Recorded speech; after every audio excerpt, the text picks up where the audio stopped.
보혈을 가져다가 성막과 그 안에 있는 모든 것에 발라 그것과 그 모든 기구를 거룩하게 하라. 그것이 거룩하리라.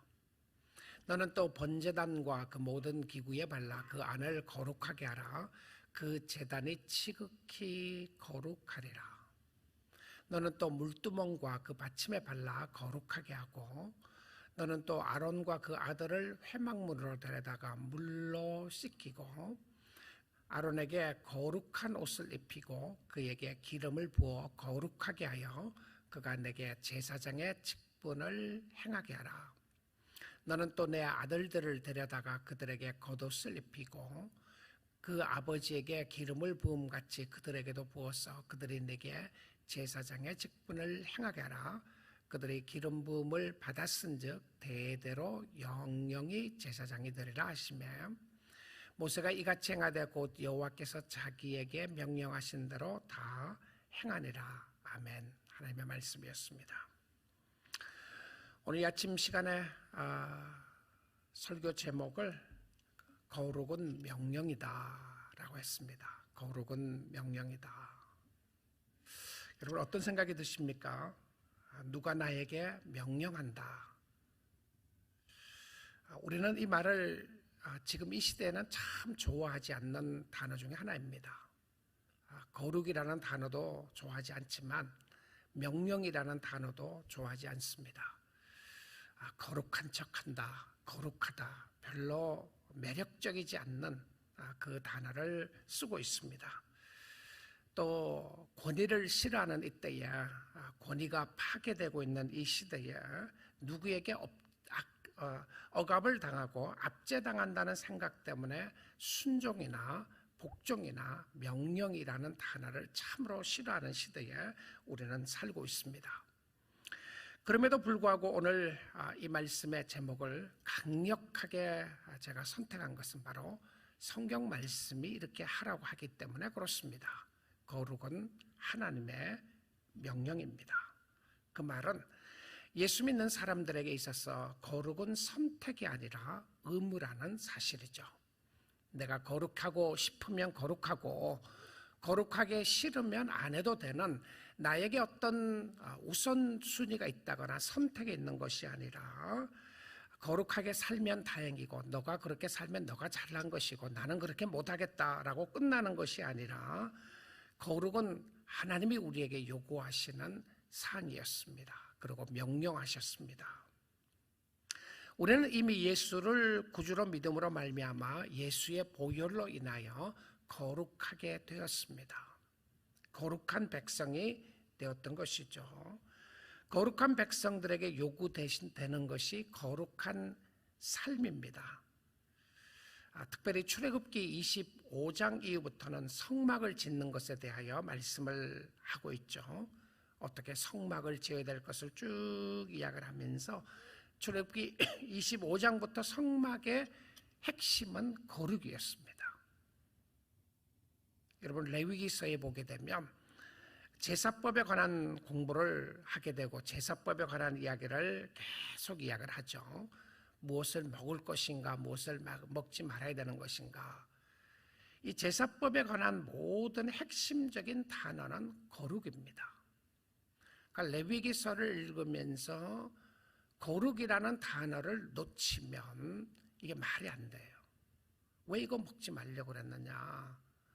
왜 지느러미가 없는 고기는 먹지 말고 굽이 쪼개진 발을 가진 것들은 먹지 말려고 그랬는가? 이게 전부 다 거룩에 관한 부분이었습니다. 그러니까 하나님이 무엇이 거룩하고 무엇이 거룩하지 않다는 것을 이야기를 하는 가운데서 거룩한 백성이 먹어야 될 것이 무엇이고 먹지 말아야 될 것이 무엇인가를 이야기하면서 하나님은요 우리가 입고 있는 옷과 의복과 우리가 먹는 음식과 우리가 만지는 물건들 모든 것을 구별하시기를 원하십니다.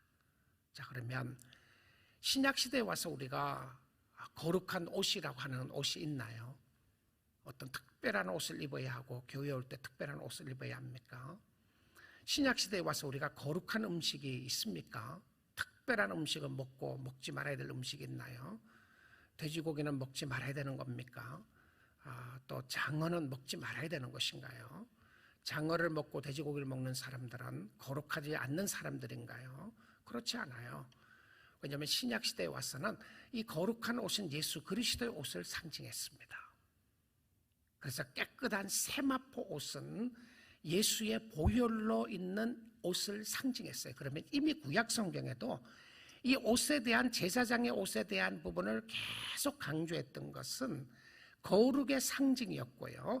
결과적으로 그 제사장의 옷은 대제사장 대신 예수 그리스도의 옷을 예표해 주었어요.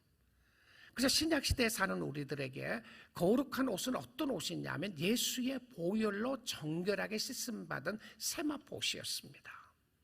보이지 않는 옷인 거죠. 보이지 않는 옷은요. 보이지 않지만 나는 알고 있고 다른 사람이 거룩한 옷을 입고 있는지 아닌지를 알고 있다는 겁니다. 그래서 내가 얼마나 좋은 명품 옷을 입느냐, 명품 옷을 입기 때문에 내가 명품의 사람이 되는 게 아니잖아요. 그럼 우리는 착각하는 것이죠. 명품의 옷을 입고 명품의 가방을 들고 명품을 달고 다니고 가지고 다니면 그 사람은 특별할 것이라고 하는 마음을, 생각을 들게 합니다. 왜 그렇죠? 세상이 그 사람을 엘리베이트 하기 때문에 그런 것이죠. 그런 사람을 높여줍니다. 자, 저 사람 대단한 사람이구나, 높여주는 것이죠. 근데 성도의 대단함은, 성도의 옷의 대단함은 예수 그리스도의 보혈로 씻은 옷이었습니다. 음식은 어떻습니까? 음식은 어때요? 우리가 어떤 음식이든지 먹을 수 있습니다. 근데 핵심은 무엇이죠? 생명의 양식을 먹고 있느냐 아니냐가 중요한 핵심이었다는 것이죠. 거룩한 음식은 어떤 음식이죠? 신약시대에서는요, 말씀이죠. 생명의 떡을 먹고 있느냐 아니냐가 중요했던 것을 보여주고 있습니다. 우리는 이 사실을 통해서 잘 알고 있는 것이 바로 사도행전에 나오는 고넬료를 만나기 전에 베드로에게 있었던 사건입니다. 하늘에서 광주리 속에 여러 가지 부정한 음식이 내려옵니다. 그리고 하나님께서 베드로에게 그것을 먹으라고 이야기를 해요. 베드로는 이야기합니다. 이건 부정한 겁니다. This is not holy. 이건 먹을 수가 없습니다. 내 평생 동안 구약 성경에 의해서 이것을 먹지 않고 살았는데 어떻게 먹으라고 주님이 이야기하십니까? 주님이 말씀하셨습니다. 내가 거룩하게 한 것은 다 이미 내가 거룩하게 했기 때문에 너 먹을 수 있다고 그랬죠. 그리고는 고넬료를 방문하게 됩니다. 전부 다 거룩한 것과 거룩하지 않는 것에 대한 구별이었습니다. 유대인의 입장에서 생각을 하면 거룩한 백성은 누구였냐면 유대인들이었습니다. 그리고 이방 사람들은 누구였습니까? 다 거룩하지 않는 백성들이었어요. 그래서 그 이방 사람들과 결혼하지 못하게 했어요. 거룩하지 않으니까요. 그냥 신약시대 와서 예수 때문에 다 바뀌었죠. 거룩의 상징이 바뀌었습니다. 거룩의 핵심이 바뀌었어요. 하나님 안에서 예수 그리스도 안에 있느냐 아니냐가 중요했던 것을 보게 됩니다. 자, 그럼에도 불구하고 구약 성경을 통해서 우리가 거룩의 명령을 확인해야 하는 것은 하나님이 여전히 우리에게 요구하시는 것이 있기 때문에 그렇습니다. 레위기 11장 45절을 한번 보겠습니다. 나는 너희의 하나님이 되려고 너희를 애굽 땅에서 인도하여 낸 여호와라. 자, 잘 보십시오. 강력한 하나님의 선택에 의해서 이미 건져냄을 받은 백성들입니다.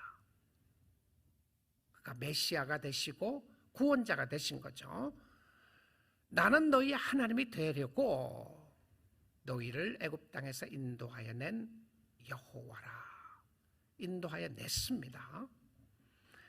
내가 거룩하니 너희도 거룩할지니라. 이 강력한 메시지입니다. 이 부분은 여러 번 신약 성경에도 인용하죠. 내가 거룩하니 너희도 거룩할지어다. 자, 이렇게 안 적혀 있어요. 나는 하나님 여호와라. 너가 거룩하게 살면 내가 너를 인도하여 낼 것이다. 이렇게 안 돼 있어요. 그렇죠? 자, 거룩을 요구하실 때에 우리가 거룩하게 살면 하나님의 자녀가 되는 것이 아닙니다. 자꾸 우리는 이렇게 생각을 해요. 내가 죄를 짓게 되면, 어려움 가운데 있게 되면 하나님 혹시 나를 버린 것이 아닙니까? 하나님 나를 혹시 나를 사랑하지 않는 것이 아닙니까? 생각할 수가 있습니다. 그런데요, 우리가 늘 확인해야 되는 것은 어디서부터 시작해야 되냐면 내가 하나님과의 관계가 있느냐 아니냐, 하나님의 백성이 되었느냐 아니냐, 거기서부터 시작해야 합니다. 나의 모습이 얼마나 거룩하냐 아니냐부터 시작하는 것이 아니고요, 내가 지금 얼마나 주를 위해서 사느냐 아니냐부터 시작하는 것이 아니고, 내가 저 사람들보다 다르다는 것에서 시작하는 것이 아니라 하나님이 나를 구원해냈는가 아닌가, 구원의 관계에서부터 시작을 해야 합니다. 출발점이 여기입니다. 이미 이스라엘 백성들을 이끌어냈어요. 나는 너희를 애굽 땅에서 인도한 여호와라. 그러므로 내가 거룩하니 너희도 거룩할지라, 이겁니다. Be holy because I am holy. 내가 거룩하니까 너희도 거룩해라. 자, 여러분, 이 말씀만 우리가 보더라도요, 우리가 예수를 믿고 내가 하나님의 자녀가 되었다고 하는 의미가 정말 하나님과의 상관없이 살 수가 없습니다. 그럴 수가 없어요. 하나님의 거룩한 성품을 닮아가지 않고 살 수가 없는 것은 거룩한 성품을 닮았기 때문에 거룩한 사람이 되는 것이 아니고, 이미 거룩한 백성이 되었던 사람에게 요구되는 것은 하나님의 거룩한 백성의 모습이 따라간다는 것이죠. 지속적으로 거룩한 삶을 살아야 된다고 하는 것을 이야기하는 모습을 보여줍니다. 오늘 이 출애굽기 40장에서 끝나잖아요. 출애굽기가 여기서 끝나게 되는데, 이 출애굽기 40장에 오면서도 이 성막에 대한 기초적인 것을 우리는 그동안 많이 보았습니다. 시간 이게 도대체 뭘 의미하는가 보았는데, 자, 이 성막에 대한 부분을 이제 이야기를 하면서 성막을 건축하고 이제 성막 봉헌식을 하기 전입니다. 이제 봉헌식을 마지막 이제 봉헌식을 하기 전에 하나님은 그 백성들로 하여금 세너타이즈 하기를 원했어요. 우리는 요즘 세너타이즈 너무 잘합니다. 바이러스가 들어옴으로 말미암아 어떻게든지 씻고 닦고 이런 너무 잘 알아요. 근데 이 하나님의 성막 안에 있는 모든 것을 거룩하게 하기를 원하셨어요. 왜냐하면 하나님이 거룩하시기 때문에. 그래서 9절 보겠습니다. 본문 9절이에요. 관유를 가져다가 성막과 그 안에 있는 모든 것에 발라. 뭐 그냥 알코올로 스프레이하는 거 아닙니다. 관유로 가지고 발라. 그것과 성막 안에 있는 겁니다. 기구, 거룩한 기구들이에요. 그것과 그 모든 기구를 거룩하게 하라. 그리하면 그것이 거룩하리라. 하나님의 방법이에요. 거룩의 방법이 무엇이었냐면, 자, 성막 안에 있는 물건들을 세너타이즈하고 거룩하게 하는 방법은, 클린하는 방법이죠. 거룩하게 하는 방법은 관유를 바르라고 이야기하십니다. 하나님의 방법이에요. 알코올을 뿌리는 것이 아니고 관유를 바르는데, 이 관유가 무엇이었냐면 정확하게 어떤 기름인지는 모르겠어요. 이것이 올리브 오일이었는지 뭐 어떤 오일이었는지 정확하게는 모르지만, 확실한 것은 이 관유는 어노인팅 오일이었습니다. 그러니까 올리브 오일을 쓸 가능성이 있는 것이죠. 어쨌든 어노인팅 오일, 그러니까 기름 붓는, 특별히 기름을 부었을 때 안수할 때에 썼던 기름이었습니다. 안수할 때에. 자, 여러분, 구약 성경에 보게 되면 어노인팅 오일을 부었던 직분이 있습니다. 어노인팅 오일을요, 첫째는 제사장, 둘째는 왕, 셋째는 선지자였습니다. 그러니까 왕과 제사장과 선지자에게 기름을 부었어요. 어노인팅 오일을 붓고 기름을 붓고 그들을 성별시키는 예식이었습니다. 구별하는 것이었죠. 하나님의 구별하는 방법이었어요. 왕과 제사장과 선지자에게 기름을 붓습니다. 여러분, 이 메시아라고 하는 의미가 기름을 부음 받았다는 표현입니다. 메시아가요, 기름을 부음 받았다. 그러니까 예수 그리스도가 왕으로서, 제사장으로서, 선지자로서 기름을 부음 받아서 이 직분을 감당하게 되었던 부분이 메시아라고 하는 표현이죠. 근데 이 사람만 구별하는 것이 아니라 성막에 사용된 모든 기구도 구별하게 했어요. 거룩하게 했습니다. 그래서 오늘날 우리가 잘못 착각해서 성전에 있는 모든 기구는 다 거룩하다, 조금 무리가 있는 해석이 되겠죠. 일단은 교회가 성전이 아니잖아요. 사람이 성전이니까 신약시대에 와서는요. 그럼에도 불구하고 구약시대에서는 이 성막에 사용되었던 부분들을 거룩하게 하는 부분이 중요했습니다. 또 보겠습니다. 10절부터 11절입니다. 너는 또 번제단과 그 burning offering이죠, 제사를 드리는 번제단과 그 모든 기구에 발라 그 안을 거룩하게 하라. 그 제단이 지극히 거룩하리라. 거룩하게 하라, 거룩하리라. 이렇게 하면 하나님의 방법이에요. 성도들이 거룩하게 되는 방법은 기름을 부어서 바르는 것이 아니라 예수 그리스도의 보혈로 거룩하게 되는 것이죠. 자, 기구들을 그때 거룩하게 되는 방법이 바로 이 부분으로 하라고 주님이 말씀하신 겁니다. 11절 볼게요. 너는 또 물두멍과 그 받침에 발라 거룩하게 하고 거룩하게 하고 거룩하게 하라. 다 거룩하게 하는 방법을 설명을 해주고 있어요. 자, 그리고 나서는요. 그리고 나서 기구들만 거룩하게 하면 안 되잖아요. 그 다음에는 사람을 거룩하게 해야 되겠죠. 이제 성막에 들어가는 기구들을 다 거룩하게 합니다. 그 성막에 들어가는 사람은 그 당시에는 제사장이죠. 지금 이야기하면 성도들입니다. 저와 여러분이에요. 우리가 지성소까지 들어갈 수 있잖아요. 구약 성경에서는 우리는 도저히 불가능한 사람들입니다. 성막이 뭡니까? 성전이 뭡니까? 성전 뜰에서만 있어야 되는 사람이었는데 우리가 지성소 안까지 들어갈 수 있는 축복을 예수 때문에 얻게 되는데, 그렇기 때문에 이 말씀은 저와 여러분에게 주신 말씀입니다. 우리가 제사장이잖아요. 그래서 여러분에게 하나님이 요구하신 것은, 하나님 앞에 요구하신 것은 거룩입니다. 거룩이에요. 12절 13절 볼게요. 12절 출애굽기 40장 12절 13절입니다. 그럼 제가 본문 볼게요. 12절 13절. 너는 또 아론과 그 아들들을 회막문으로 데려다가 물로 씻기고, 13절. 아론에게 거룩한 옷을 입히고, 다시 나오죠. 거룩한 옷을 입히고 그에게 기름을 부어 거룩하게 하라. 자, 아론에게도 기름을 부었습니다. 성막 안에 있는 기구들에게도 기름을 부었고 기름으로 발라 거룩하게 했고, 그 다음에 사람에게도 기름을 부었습니다. 거룩하게 되는 예식이었던 거죠. 거룩하게 하라. 그가 내게 제사장의 직분을 행하게 하리라. 자, 여러분, 기구는, 성막 안에 있는 기구는 기름을 발라서 거룩하게 했어요. 그런데 제사장의 직분에 있어서 거룩하게 되는 방법을 세 가지를 이야기합니다. 제사장에서 거룩하게 되는 것을요. 자, 거기에 보시면 물입니다. 12절에 물로 씻기라고 되어 있죠. 12절에요. 물로 씻기라. 데려다가 물로 씻기고.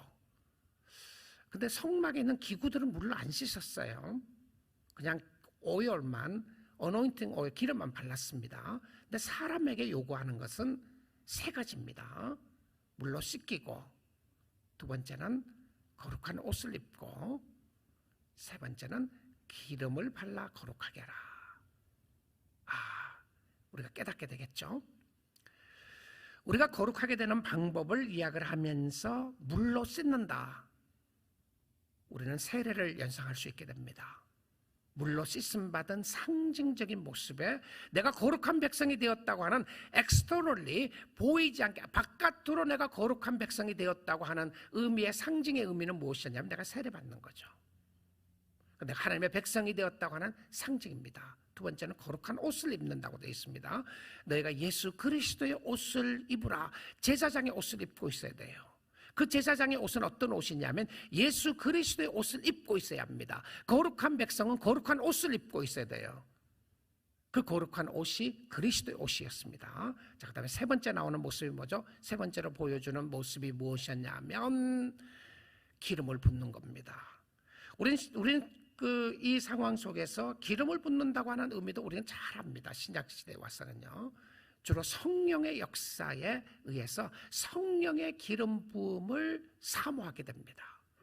자, 그러면 신약시대의 이 제사장의 모습 속에서 물과 옷과 성령의 기름 부음의 역사가 성도들에게 똑같이 나타나게 되는 것이죠.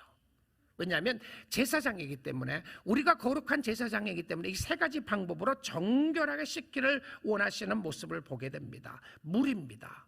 왜 물이 그렇게 중요했나요? 그 당시엔요. 왜냐하면 씻음 받은 상징이었기 때문에 그렇습니다. 한번 확인해 볼까요? 에스겔 36장을 보겠습니다. 에스겔 36장 25절에서 26절이 정결하게 되는 예식의 중요한 부분을 이야기합니다. 자, 우리가 이 아침 시간에 어떻게 하면 주의 백성들이 거룩한 백성이 되고 거룩하게 사는 것이 무엇인가에 대한 부분을 설명하는 겁니다. 맑은 물을 너에게 뿌렸어. 자, sprinkle the water, clean water on you. 뿌립니다. 스프레이 하는 것처럼 물을 뿌렸어요.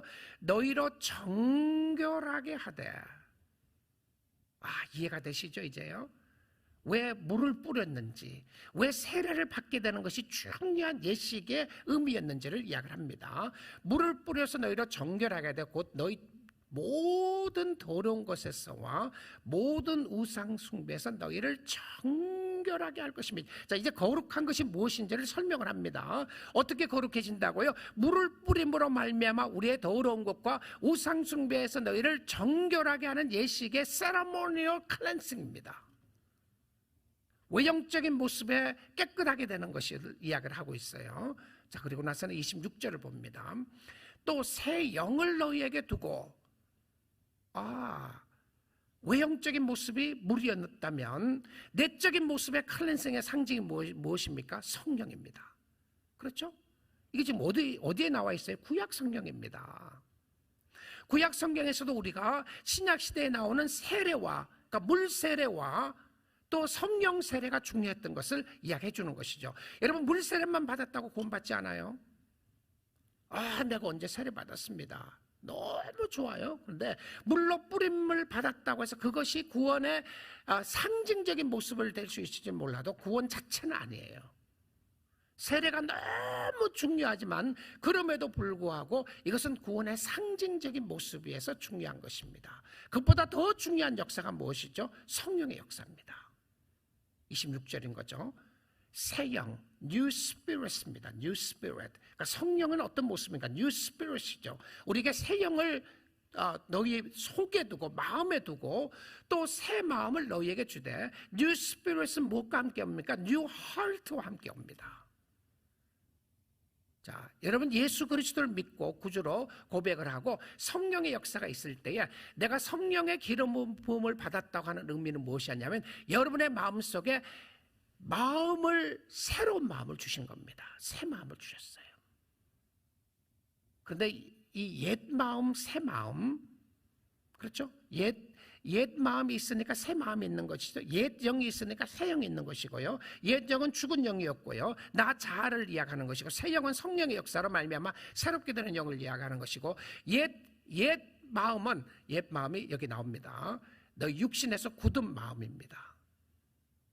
육신의 마음이에요. 육신에서 굳은 마음, heart of stone, 돌 같은 마음입니다. 자, 돌짝밭에서 뿌려지는 씨앗은 결코 열매를 맺을 수가 없다고 그랬죠. 그래서 돌 같은 마음으로서는 열매를 맺을 수가 없어요. 아무리 노력해도 안 됩니다. 안 돼요. 성령의 역사가 있어야 돼요. 너희에게 육신의 굳은 마음을 제거하고, 육신의 굳은 마음을 제거할 수 있는 방법도 성령의 역사죠. 그리고는 새 마음은 어떤 마음입니까? 그 다음 보십시오. 부드러운 마음을 줄 것이며, 이 NIV에서는 heart of flesh라고 이렇게 했습니다. 비교를 하거든. heart of stone, heart of flesh. 그러니까 부드러운 마음과 딱딱한 마음을 이야기했어요. 예수 믿는 사람은요, 딱딱한 마음 가지지 않아요. 하나님에 대해서 열린 마음을 가지게 됩니다. 하나님에 대해서 부드러운 마음을 가지게 돼요. 사람들에 대해서 마음이 열려지게 되지, 사람들에 대해서, 하나님에 대해서 완전히 마음을 꽉 닫고 이렇게 있지 않아요. 혹시 여러분 그런 마음이 있거든, 성령 역사로 마음 활짝 열려지도록 기도하세요. 마음이 열려져야 하는 것이죠. 그것이 부드러운 마음이었습니다. 성령의 역사로 나타나는 모습이죠. 자, 이 말씀을 신약시대에 와서 예수님이 이렇게 설명하셨습니다. 사람이 어떻게 거룩하게 되는지, 거듭나게 되는지를 예수님이 이야기를 하면서 이렇게 말씀하세요. 요한복음 3장 5절입니다. 예수께서 대답하여 하시되 진실로 진실로 내게 이르노니 아멘, 아멘이라 그랬죠. 아멘의 의미가 진실로고요. 아멘은 헬라어입니다. 그래서 아멘, 아멘, 에고 에이미, 내가 너에게 이르노니 사람이 물과 성령으로 나오죠. 다시요. 물과 성령으로 거듭나지 아니하면, 이 born again에 대한 부분입니다. 나지 아니하면 하나님의 나라에 들어갈 수 없느니라. 자, 두 가지 다 필요한 겁니다. 두 가지 다 중요한 요소로 이야기했어요. 물과 성령입니다. external cleansing과 internal cleansing을 이야기하는 것이죠. 그런데 이것에서 다 중요한데 정말 중요한 요소는 internal cleansing입니다. 내적인 정결하게 되는 것입니다. 자, 이 정결하게 되는 것은 성령의 역사이다라고 하는 모습입니다. 자, 이 말씀을 가지고 우리가 요구되는 것이 무엇이었냐면, 그러면 거룩한 삶에 내가 거룩하니 너희도 거룩하라. 거룩은 명령이다 그랬는데, 거룩한 삶 속에 요구되는 것이 뭔지 압니까? 거룩한 삶에 요구되는 것. 그냥 우리가 거룩이라는 이미지가 좀 안 좋게 표현되는 부분들이 있는 것 같아요. 그냥 뭐 성경책을 탁 들고 다닌다거나, 아니면 기도하는 모습이 너무 귀하고 아름다움에도 불구하고 어떤 특별한 모습을 생각할 수 있게 됩니다. 근데 그것 좀 지우시고요. 내 행동이 어떤 특별한 행위 때문에 거룩한 게 아니에요. 근데 실질적으로 거룩한 모습 속에서 요구되는 것이 무엇이었냐면, 이 말씀 가운데 한번 확인하면서 보기를 원하는데요. 출애굽기에서 계속적으로 반복되었던 문구입니다. phrase였는데요. 그 문구가 무엇이었냐면, 여호와께서 모세에게 명령하신 대로라고 하는 부분입니다.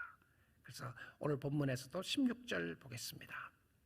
모세에게 청하되 곧 여호와께서 자기에게 명령하신 대로 다 행하였더라. 거룩의 핵심이 무엇이었습니까?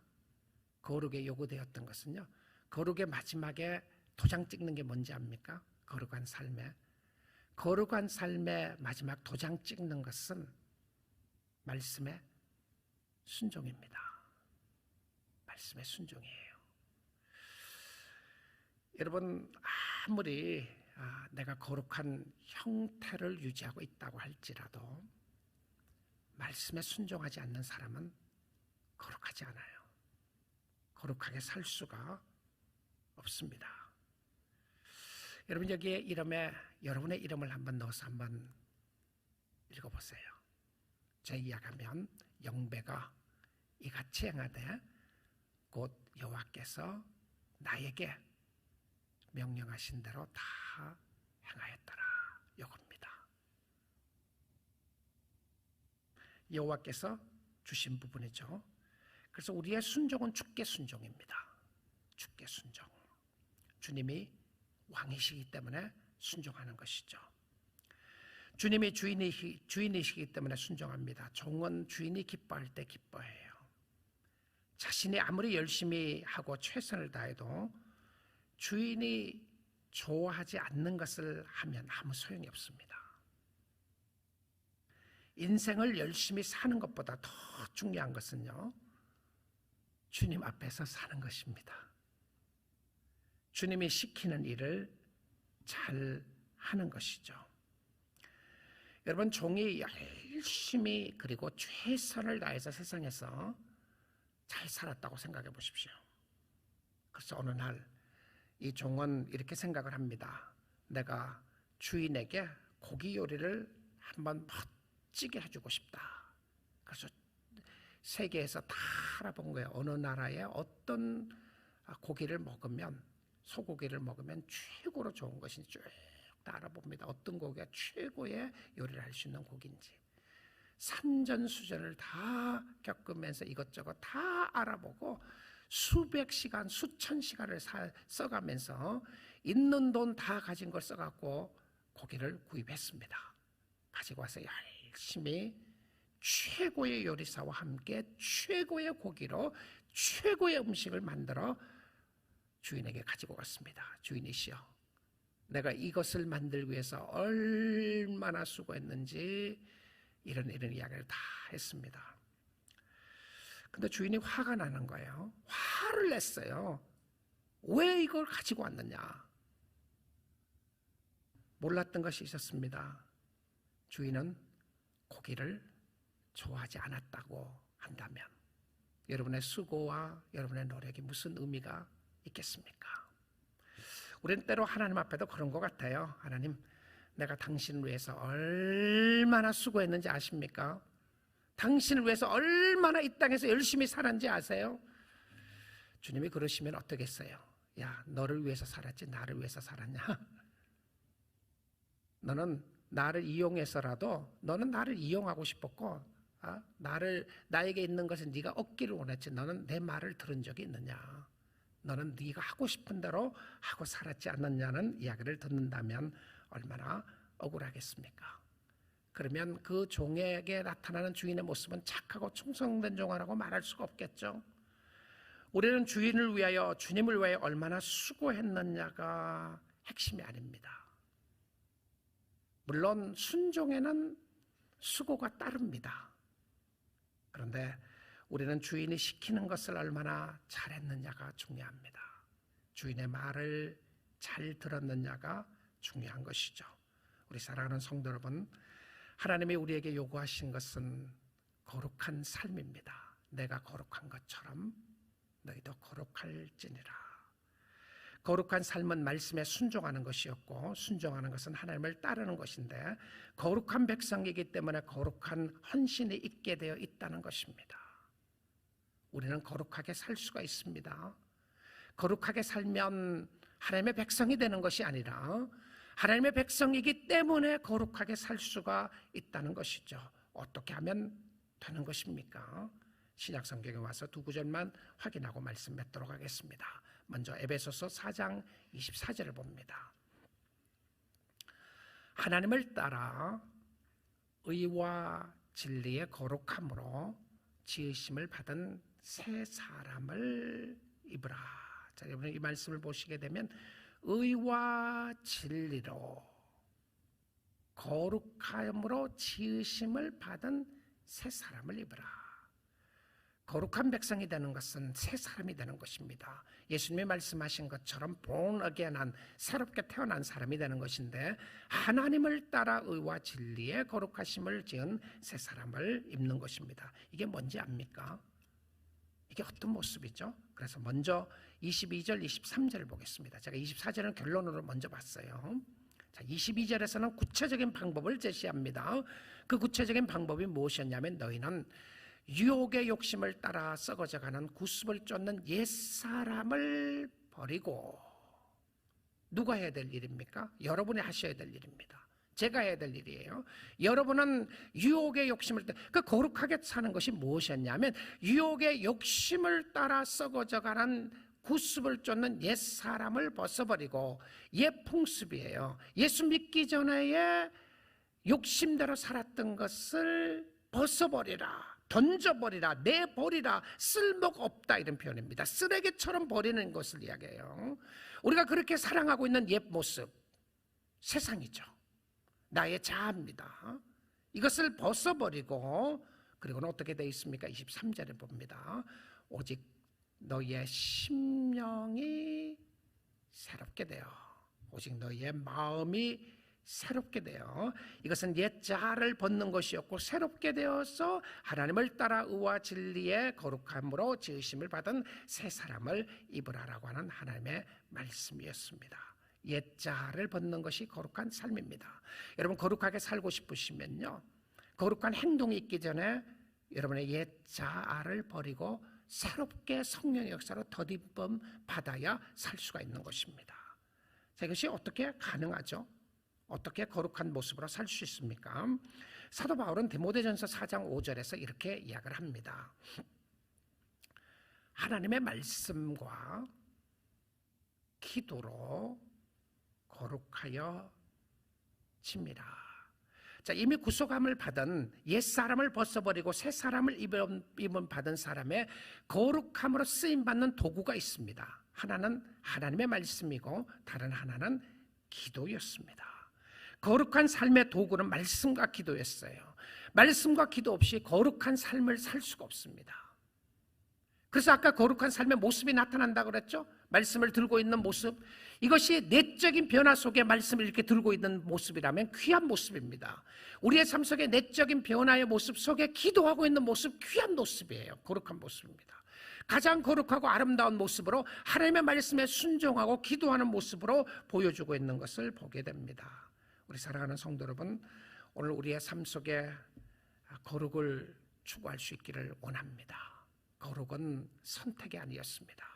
거룩은 왕이신 하나님의 우리에게 명령하는 명령이었습니다. 거룩한 백성이었기 때문에 거룩한 백성들에게 요구되는 것은 거룩한 삶이었습니다. 예수 그리스도로 말미암아 정결하게 씻음 받고 난 이후에 말씀과 기도로 하나님 앞에 나가는 하나님의 사람이었습니다. 그래서 하나님을 기쁘시게 하고 하나님의 뜻대로 행하며 살다가 주님 앞에 우리 모두 다 기쁨과 감사함으로 설 수 있는 축복된 거룩한 백성들로 이 땅에 살 수 있기를 주님의 이름으로 축복드립니다.